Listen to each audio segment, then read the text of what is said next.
Nice, nice. Oh shit, we're live. Welcome back to another episode of Toon Talk TV, the top animated podcast on YouTube.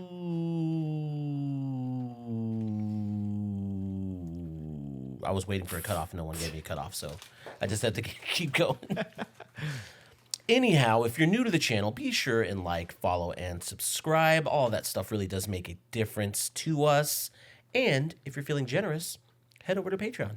Patreon.com/WeAreTheTelevision. Go check it out. Without further ado, Fred, why don't you take it away for us? All right, today we're talking about the Amazing Digital Circus. And this is a psychological dark comedy about cute cartoon characters who hate their lives and want to leave.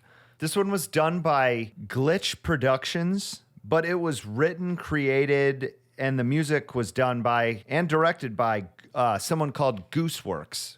And they both have their own YouTube channel you should go check out. But this one was fucking nuts. It's been 3 weeks, and they have gotten 80 million views. Wow.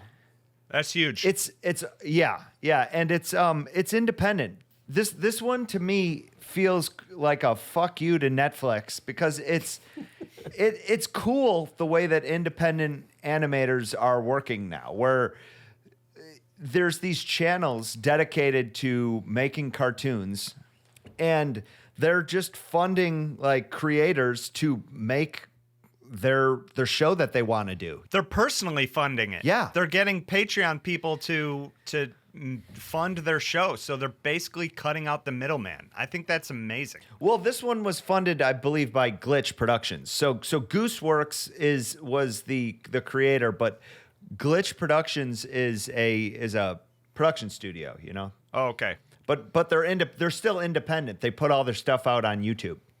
Also, this one was a recommendation by our buddy Colin in Gum Bumblers. Thanks, Colin. Yeah. Thanks, Colin.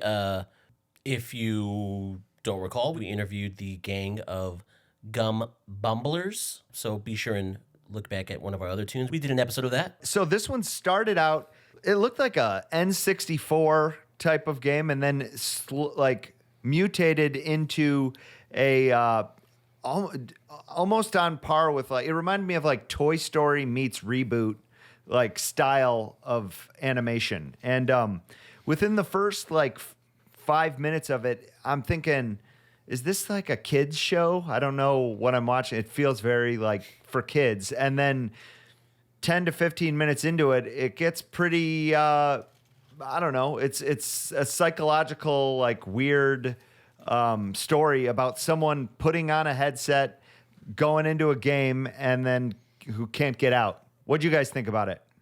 Very meta.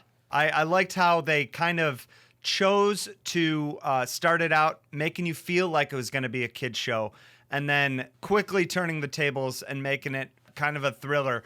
But this is like Pixar level. Yeah, man. I know it's not, quite there, but it's pretty much there.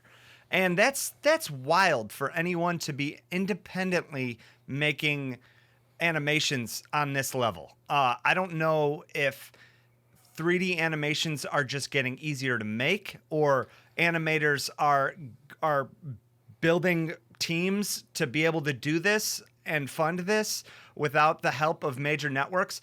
But the pure fact that this was independent and even close to a Pixar animation is freaking insane. And one difference between Pixar animations and independent is you're never going to get the swears, the thriller, the meta from a Pixar animation, because it's got to go through the corporate filter of, oh, is that allowed? Can I do this? Can I say this? But when you're working with a smaller team, it's totally up to them, and it's obvious that I don't know if it's a small team, but I know it's a small enough team to where they can go wild with it. Yeah. Couple minutes in, it's like, dude, this is a kid's show. This is something that you see on Nickelodeon early in the morning, or maybe a Cartoon Network style show. Then it kind of divulged in once that character reveals that she put on a headset, can't even remember her name. And they're like, you can't take it off. Like, you're just here for the rest of your life.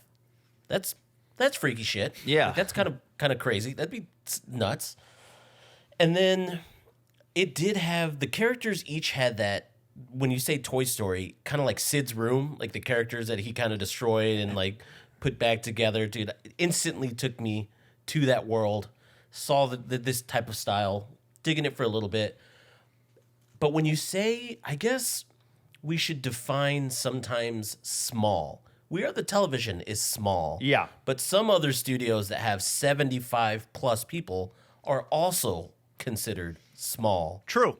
compared to a Pixar. Is that right? Insanely small. Yeah. Not to discredit the work, because again, like you said, this was as crisp, thought out story, narrative, everything, art direction, the animation, everything was insane. The world building kind of had that feel like it was.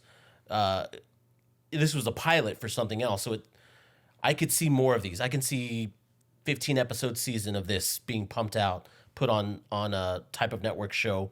But to your point of it being, wow, this is what independent creators are.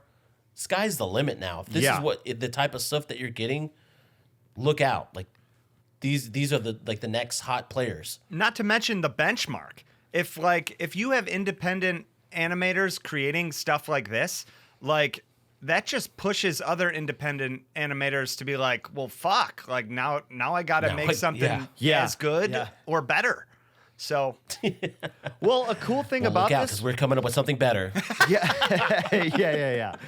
So a name that was buried on that list of animators, one of the 2D animators was Zeurel, and he did Monkey Wrench. Remember, we talked about that a little while ago. We can link that in the description. But it reminded me a lot of that style of animation. He's a 2D animator, but you still need to make the 2D animation before you can make these models in a 3D program like Maya or Blender or something. I don't know what they made this in, but his animation style definitely shined through, thinking about it. If anyone knows what they made it in, be sure and put it in the comments below.